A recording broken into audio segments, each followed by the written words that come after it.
Hello everyone. So welcome to Vet It's You YouTube channel. In this video, we will continue our discussion with unit Biostatistics of Animal Genetics and Breeding. So अभी तक हमने देखा था कि हमने statistics को दो basis पे डिवाइड करा. First one was the functional basis and another one was the distribution of data के बेसिस पे. ठीक है? So functional basis पे भी statistics तीन टाइप्स की होती थी. Correlational statistics, descriptive statistics and influential statistics. ठीक है, सो हम देखते हैं कि कोरिलेशनल स्टैटिस्टिक्स क्या होती है. So it tells us about the inter relationships between the data set, कि डाटा सेट किस तरीके से इंटर रिलेट करते हैं एक दूसरे के साथ, वो कौन बताता है? Correlational statistics.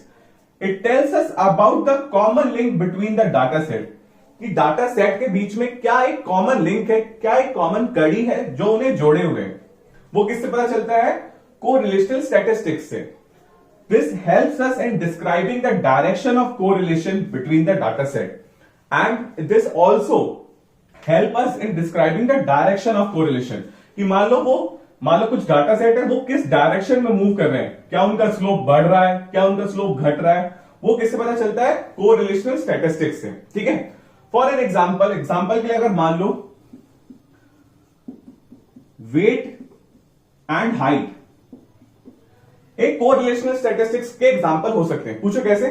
बिकॉज जो बंदे बड़े होते हैं they tend to have more weight. क्यों? सही कहा ना, अगर मैं बड़ा हूं तो मेरा वेट भी ज्यादा होगा comparatively to the shorter person. ठीक है, सो यहां पे हाइट और वेट के बीच में क्या है? इंटर रिलेशनशिप है. इनके डाटा सेट में कॉमन लिंक है कि जैसे जैसे हाइट बढ़ेगी वैसे वैसे वेट बढ़ता है normally comparatively to the shorter person. So this was all about correlational statistics. So correlational statistics के बाद अब हम देखेंगे कि inferential statistics क्या होती है. ठीक है, so this provide us the power to draw inferences about the population based on the statistics of sample. ठीक है, तो population और sample के बीच का डिफरेंस मैं आपको पहले ही बता चुका हूं कि मान लो अगर कोई ग्रुप है हमारे पास 100 लोगों का, ठीक है, इनको हमने ऑब्जर्वेशन के अंदर रखा है, तो ये क्या कहलाएगी? पॉपुलेशन. ठीक है, और इसमें से मैंने 5 लोगों को ऐसा सिलेक्ट कर लिया जो पूरी पॉपुलेशन, पूरे 100 लोगों के बारे में उनके कैरेक्टरिस्टिक को डिफाइन कर दे. वो क्या कहलाते हैं? सैंपल. ठीक है, future predictions can also be made by the use of influential statistics. So एक ऐसी स्टैटिस्टिक्स है जो कि हमें पॉपुलेशन के बारे में, पॉपुलेशन की कैरेक्टरिस्टिक्स के बारे में बता देती है with the help of a sample. ठीक है, कि मान लो हम बस 5 लोगों पे स्टैटिस्टिक्स का मेथड अप्लाई करेंगे और पता हमें सारे लोगों के 100 के 100 लोगों के बारे में पता चल जाएगा. ठीक है, it generally starts with the null hypothesis and testing it for the possible rejection. ठीक है, तो इसको हम एग्जांपल से देखते हैं कि अगर कोई मेडिसिन कहती है कि the consumption of this medicine will reduce the risk of heart arrest. ठीक है, कि अगर मैं दवाई खाऊंगा, ठीक है, अगर मैं इस दवाई को खाता हूं तो हार्ट अरेस्ट की जो मेरी प्रॉब्लम है वो कम हो जाएगी. तो ये स्टार्ट कहां से होती है? इन्फ्लुएंशियल स्टैटिस्टिक्स वहां से स्टार्ट होती है जब वो स्टेटमेंट चेंज होके डोंट में कन्वर्ट हो जाए. ठीक है, तो वो अब हम क्या कहेंगे? The consumption of this medicine don't reduces the risk of heart arrest. ठीक है, तो इन्फ्लुएंशियल स्टैटिस्टिक्स नल हाइपोथेसिस से स्टार्ट होती है, किसी भी स्टेटमेंट पे, किसी भी थ्योरम में डोंट लगा के, और उसको टेस्ट करती है हर एक possible rejection, worst case scenario के लिए, कि अगर ये नहीं तो ये सही, ये नहीं तो ये सही. ठीक है, तो एग्जांपल के लिए मैंने बता दिया ना आपको, जैसे कि मान लो कि मॉल में 1000 लोग हैं, 1000 लोगों की पॉपुलेशन है, उसमें से मैंने सैंपल ले लिया 100 लोगों का, और उन 100 लोगों से मैंने पता कर लिया कि उनका फैशन ट्रेंड और उनका खरीदने का क्या स्टाइल है, कि मान लो वो एक शॉप पे जाके किस तरीके से कपड़े खरीदते हैं, तो वो 100 बंदे पूरे 1000 लोगों के बारे में बता देंगे. ठीक है, किसकी मदद से? इन्फ्लुएंशियल स्टैटिस्टिक्स की मदद से. ये स्टार्ट कहां से होती है? नल हाइपोथेसिस से. Null hypothesis and test it for the possible rejection. इसका एग्जांपल एक बार फिर से देख लो कि अगर कोई दवाई कहती है कि इस दवाई को खाने से ये वाली बीमारी सही हो जाएगी, तो इन्फ्लुएंशियल स्टैटिस्टिक्स उसको नहीं मानेगी, वो नल हाइपोथेसिस का यूज करेगी और कहेगी कि इस दवाई को खाने से ये बीमारी का रिस्क कभी खत्म नहीं होगा. ठीक है, और उस स्टेटमेंट को हर एक possible rejection worst case scenario के लिए टेस्ट करेगी। ठीक है, तो this was all about influential statistics. So statistics का नेक्स्ट बेसिस ऑफ क्लासिफिकेशन था डिस्ट्रीब्यूशन ऑफ डाटा के बेसिस पे। ठीक है, उसमें सबसे पहले आती है हमारे पास parametric statistics. So parametric statistics क्या होता है? A statistics that is generally applied on data that follows the normal distribution. एक ऐसी स्टैटिस्टिक्स जो उसी डाटा पे अप्लाई करी जाती है जो नॉर्मल डिस्ट्रीब्यूशन को फॉलो करता है। ठीक है, अब बात आती है भाई नॉर्मल डिस्ट्रीब्यूशन क्या है? सो सिंपल में बताऊं, नॉर्मल डिस्ट्रीब्यूशन मतलब एक ऐसा कर्व जो सिमेट्रिक हो। ठीक है, ऐसा कर्व जो कि सिमेट्रिक हो। एग्जाम्पल के लिए मान लो अगर मैंने किसी पॉपुलेशन का हाइट ग्राफ प्लॉट करा। ठीक है, सो हाइट हमारी किसी बंदों की छोटी होगी, फिर बढ़ेगी बढ़ेगी बढ़ेगी बढ़ेगी, सबसे बड़ा बंदा आ जाएगा, फिर घटनी शुरू हो जाएगी। तो एक सिमेट्रिक कर्व है। ओरिजिन के left hand side and right hand side equal number of probabilities और बंदे लाई करते हैं। ठीक है, तो नॉर्मल डिस्ट्रीब्यूशन को फॉलो करने वाला डाटा जब हम यूज करेंगे तो वहां पे पैरामेट्रिक स्टैटिस्टिक्स को अप्लाई करना होगा। नोट करने वाली बात यहां पे ये है कि यहां पे डाटा का इंपॉर्टेंट फीचर है that such data are measured on a continuous interval scale. भाई ये कंटिन्यूअस इंटरवल स्केल क्या होता है? सो बेसिकली अगर मान लो मैंने कोई फ्रीक्वेंसी टेबल प्लॉट करी 0 to 10 से 10 to 20, 20 to 30। ठीक है, तो यहां पे 0 to 10 के बीच में इनफाइनाइट नंबर ऑफ वैल्यूज लाई करेंगे। ठीक है, 0.1, 0.2, 0.3, 1.1, 1.2, 1.3। ठीक है, इनफाइनाइट नंबर ऑफ वैल्यूज है। ठीक है, सो जो डाटा कंटिन्यूअस इंटरवल स्केल पे मेजर करा जा सके वो तो पैरामेट्रिक स्टैटिस्टिक्स में यूज होगा ही होगा। साथ ही साथ वो डाटा अगर नॉर्मल डिस्ट्रीब्यूशन को भी फॉलो करता होगा जो कि एक सिमेट्रिक कर्व को जन्म देगा। ठीक है, तब हम पैरामेट्रिक स्टैटिस्टिक्स का यूज करेंगे। That's all about the parametric statistics. Parametric statistics के बाद हम देखेंगे कि नॉन पैरामेट्रिक स्टैटिस्टिक्स क्या होती है। ठीक है, so it is also known as distribution free statistics. इसको डिस्ट्रीब्यूशन फ्री स्टैटिस्टिक्स भी कहते हैं। क्यों कहते हैं? Because it doesn't depend on the assumptions of a normal distribution. कि अगर मान लो कोई डाटा सेट है, उसका ग्राफ नॉर्मल डिस्ट्रीब्यूशन कर्व को फॉलो नहीं करता है, तब भी हमारा नॉन पैरामेट्रिक स्टैटिस्टिक्स वहां पे वैलिड होगा। It can be applied on a data which is discontinuous. मतलब कि एक ऐसा डाटा जो कि डिसकंटिन्यूअस है, जिसकी वैल्यू फिक्स्ड है। ठीक है, वहां पे हम नॉन पैरामेट्रिक स्टैटिस्टिक्स को अप्लाई कर सकते हैं। एग्जाम्पल के लिए मान लो मैंने कस्टमर सर्विस प्रेफरेंसेस और उनके रिव्यूज लिए। ठीक है, रिव्यूज में क्या हो सकता है कि कोई सर्विस को डिसलाइक कर सकता है या कोई सर्विस को लाइक कर सकता है। ठीक है, तो डिसलाइक करेगा या लाइक करेगा, बीच का तो कुछ भी नहीं है। तो ये डाटा क्या है? डी सीक्रेट है, डिसकंटिन्यूअस है। ठीक है, एंड इट मे और may not follow the symmetric curve. मान लो किसी को वैल्यू ये लाइक करा किसी ने कस्टमर सर्विस को, फिर किसी ने डिसलाइक कर दिया, फिर किसी ने लाइक कर दिया, फिर डिसलाइक, फिर डिसलाइक, फिर लाइक। तो यहां पे कोई सिमेट्रिक पैटर्न फॉलो नहीं करा गया। So it doesn't depend on assumptions of a normal distribution, hence it is also known as distribution of free statistics. So this is all about non-parametric statistics. ठीक है, सो अब हम लोग देखेंगे द इंपॉर्टेंस ऑफ स्टैटिस्टिक्स। कि हमने बात कर ली कि भाई स्टैटिस्टिक्स क्या होती है, हिस्ट्री में टाइमलाइन क्या थी इसकी, कब क्या क्या डेवलपमेंट हुए, कितने टाइप से। ठीक है, अब भाई इसकी इंपॉर्टेंस क्या होती है, इसको यूज कहां करेंगे? सो सबसे पहले इंपॉर्टेंट आता है इसका यूज एडमिनिस्ट्रेशन सेक्टर में। ठीक है, कि इसको हम एडमिनिस्ट्रेशन में किस तरीके से यूज करते हैं। कि मान लो the proper functioning of any organization, small और big, depend on the proper administration and correct policy making. So the prior data set is generally analyzed statistically before making policy. ठीक है, so basically मान लो example के लिए मेरे पास एक firm है ABC. ABC एक नाम की एक मेरे पास फर्म है, एक ऑर्गेनाइजेशन है, ठीक है। अब इसके प्रॉपर फंक्शनिंग के लिए एक एडमिनिस्ट्रेशन होना चाहिए, प्रॉपर एडमिनिस्ट्रेशन होना चाहिए, वो तो बात हम समझ गए। और साथ ही साथ क्या होना चाहिए, इंपॉर्टेंट फैक्टर, पॉलिसी मेकिंग, ठीक है। सो स्टैटिस्टिक्स का काम कहां आता है, पॉलिसी मेकिंग में। इस कंपनी के पास अपने कस्टमर्स का कई 15 सालों का डाटा था, ठीक है। अब ये 15 साल के बाद 16वें साल में एक नई पॉलिसी बनाना चाहती है।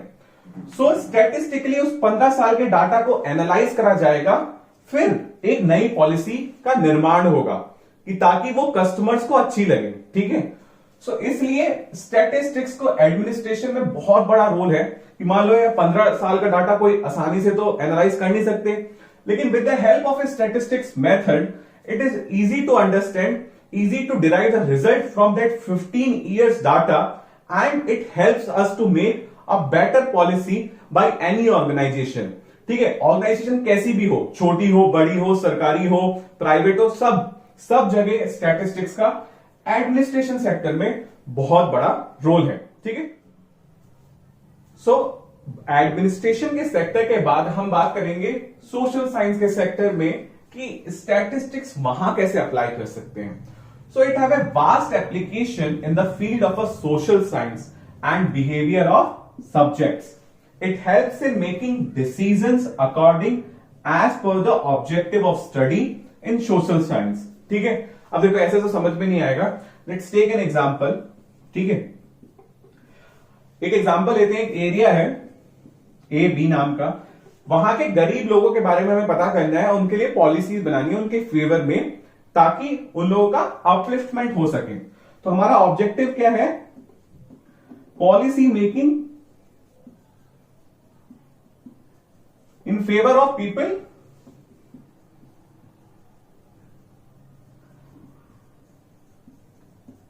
Those who lie below the poverty line, ठीक है। ऐसे लोग के बारे में हमें पॉलिसी मेकिंग बनानी है, पॉलिसी बनानी है जो लोग पॉवर्टी लाइन के नीचे लाई करते हैं, ठीक है।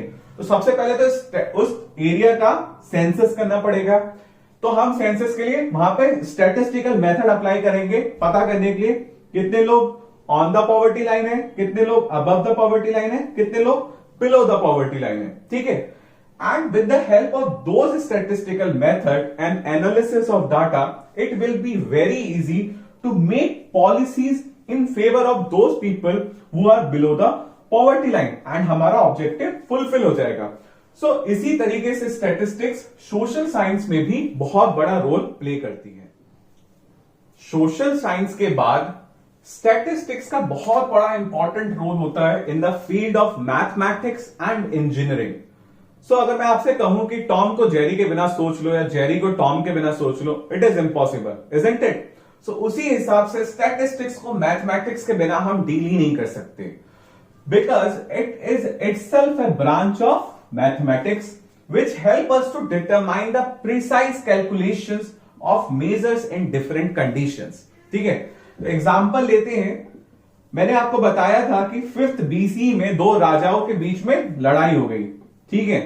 अब एक राजा जो लड़ने आए थे उनको एक बहुत बड़ी दीवार पार करके उस तरफ जाना था।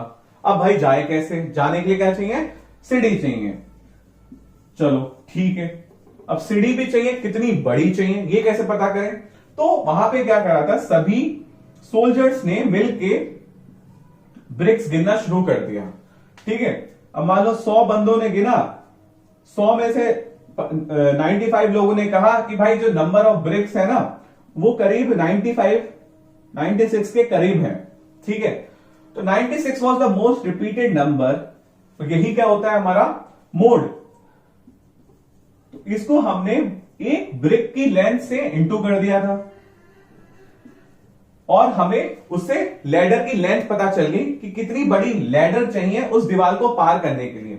सो यहां पे क्या करा हमने, स्टैटिस्टिक्स के साथ मैथमेटिकल एप्लीकेशंस को यूज करा ताकि हम प्रिसाइज कैलकुलेशंस को डिराइव कर सके एंड अपना ऑब्जेक्टिव पूरा कर सके। So you can't think mathematics as a separate and statistics as a separate, ठीक है। सो ये दोनों इंटर रिलेटेड टर्म्स हैं, इंटर रिलेटेड इनकी हमें पढ़ना पड़ेगा। कई जगह स्टैटिस्टिक्स थ्योरेटिकल होगा, कई जगह मैथमेटिकल एप्लीकेशंस वहां पे यूज करने होंगे, ठीक है। So statistics in the field of mathematics and engineering के बाद अब हम देखेंगे कि कॉमर्स एंड अकाउंटिंग में स्टैटिस्टिक्स का क्या इंपॉर्टेंट रोल है. So project implementations to outcomes are majorly governed by commerce and accounting. Deriving cost benefit ratio in commerce and accounting are important aspects that can easily be analyzed with the help of statistical method. ठीक है, देखो ऐसे तो मेरे भी समझ में नहीं आया. So let's take an example. ठीक है, एग्जाम्पल लेते हैं. एक फर्म है ABC. ठीक है, फूड कॉर्पोरेशन की फर्म है, ये फूड सप्लाई करती है. ठीक है, सो कॉमर्स एंड अकाउंटिंग ये कैसे यूज करेगी. मान लो नॉर्थ इंडिया के कुछ स्टेट्स में इसको ये फर्म खोलनी थी. ठीक है, तो सबसे पहले फूड की फर्म है, तो वो टेस्ट ऑफ कस्टमर्स कि बंदे का टेस्ट कैसा है, वहां के लोगों का टेस्ट कैसा है, क्या खाना पसंद करते हैं, उस डाटा को एनालाइज करेगा. ठीक है, उस हिसाब से अपनी पॉलिसी मेकिंग करेगा कि भाई खाने में लोगों को क्या कहते हैं, चाइनीज पसंद आता है, नॉर्थ इंडियन लोगों को चाइनीज खाना, नूडल्स खाना बहुत पसंद है, तो वो अपनी पॉलिसीज उस तरीके से मॉडिफाई करेगा कि जो चाइनीज खाने वाले लोगों को टारगेट करेंगे. ठीक है, लेकिन ये सुनने में तो बहुत आसान बात है. उस डाटा को एनालाइज कैसे करा जाएगा, by the help of a statistical method. साथ ही साथ कॉस्ट बेनिफिट रेशियो को पता करना. मान लो कि इसी फर्म को खोलने के लिए वो 10 करोड़ रुपए लगाता है. ठीक है, तो भाई 10 करोड़ रुपए लगाया, उसका बेनिफिट 20 का हो. ठीक है, उसके लिए उसे एक प्रॉपर एनालिसिस करना होगा डाटा का. वो डाटा का एनालिसिस किसकी मदद से होगा, with the help of a statistics and different statistical method. So hence it plays a very very important role in the field of a commerce and accounting. ठीक है, कॉमर्स एंड अकाउंटिंग के बाद अब हम देखेंगे कि रिसर्च एंड डेवलपमेंट के field में स्टैटिस्टिक्स का क्या रोल होता है, क्या इंपॉर्टेंस होती है. So without statistics it is quite impossible to imagine about research and development. क्यों? Because the collection of data, the experimental designing, analysis, interpretation of result during a research and development can only be done with the help of statistics. अब भाई देखो example लेते हैं. अब मैं एक area में जाके रिसर्च करना चाहता हूं लोगों के ऊपर. 10,000 लोग वहां रहते हैं. ठीक है, तो ऐसा तो है नहीं कि मैं उस एरिया में चला गया, 10,000 लोगों को देख लिया, रिसर्च कर ली और मेरे को रिजल्ट भी पता चल गया. ऐसा तो कभी भी नहीं होगा. For that we have to follow a set of procedures. तो सबसे पहले हम एक एक्सपेरिमेंटल डिजाइन बनाएंगे कि क्या एक प्रोटोकॉल, एक क्या डिजाइन होना चाहिए हमारे पूरे प्रोसेस का, जो हम फॉलो करेंगे. उसके बाद कलेक्शन करेंगे डाटा का एनालिसिस होगा. उसके बाद उस डाटा को इंटरप्रेट करा जाएगा ताकि हम अपने रिजल्ट्स को पता कर सकें. And it can only be done easily with the help of statistics. क्योंकि भाई अगर स्टैटिस्टिक्स के मेथड यहां पे अप्लाई नहीं करेंगे ना, तो ये पता ही नहीं चलेगा कि उस डाटा में किस तरीके का ट्रेंड फॉलो करा जा रहा है. मान लो हमारा ऑब्जेक्टिव था लोगों में एज वाइज कोई बीमारी है वो पता करना. ठीक है, तो हमारा ऑब्जेक्टिव तो ये है. अगर ये डाटा का कलेक्शन, एक्सपेरिमेंटल डिजाइनिंग, इंटरप्रिटेशन अगर हम ढंग से नहीं करेंगे, तो वो एज के हिसाब से वो बीमारी किस तरीके से ट्रेंड फॉलो करती है वो हमें कभी नहीं पता चलेगा. And it is easily done with the help of statistics. ठीक है, तो इसलिए रिसर्च और डेवलपमेंट की जब भी हम बात करते हैं तो वहां पे स्टैटिस्टिक्स का रोल बहुत बड़ा होता है. ठीक है, रिसर्च एंड डेवलपमेंट के बाद अब हम देखेंगे कि बायोलॉजी की फील्ड में स्टैटिस्टिक्स का क्या रोल है. So as you already know that most of the biological phenomenas are dependent on more than one factor. So they are not absolute, they are relative in nature. So they depend on a number of causal factors. So by the use of statistics, it is quite easy to draw the valuable inferences from those numerical or numerous observations. अब देखो example के लिए हम बात करते हैं population genetics की. ठीक है, एग्जाम्पल के लिए पॉपुलेशन जेनेटिक्स कि एक पॉपुलेशन में किस तरीके के जेनेटिक वेरिएशन है हम वो स्टडी करना चाहते हैं। ठीक है, तो सीधी सी बात है भाई, बहुत सारे कॉजल फैक्टर्स होंगे जिसपे वो पॉपुलेशन के जेनेटिक वेरिएशंस डिपेंड करते होंगे।